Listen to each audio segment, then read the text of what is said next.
I am the Tofu Golem. Please enjoy the video. You start by creating an Automator application, so macOS runs it like a double-clickable program. Open Automator, pick Application, then add a Run Apple script or Run Shell script action.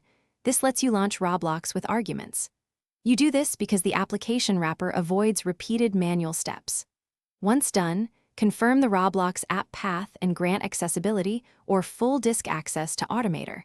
Otherwise, macOS blocks scripted control. That setup gets you ready to build the actual launch sequence. Now you assemble the core actions. Insert a Run Shell script that calls open a Roblox args or the direct player binary. This passes place ID or tokens. Next, add a short delay or an Apple script loop to wait until Roblox is responsive, because timing prevents race conditions. Then, if you must automate joining a server or clicking a dialog, add an Apple script UI script.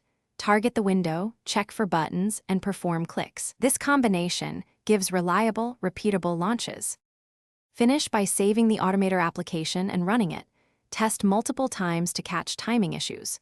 If the script fails, capture output to a log file so you can inspect errors, and increase delays or add checks for UI elements. Make sure accessibility permissions remain enabled in system settings, and restart Automator or Roblox after permission changes. If a join link won't open, verify the argument format and the player path. This troubleshooting step solves most permission or timing failures. Thanks for watching. Consider subscribing if we helped you today.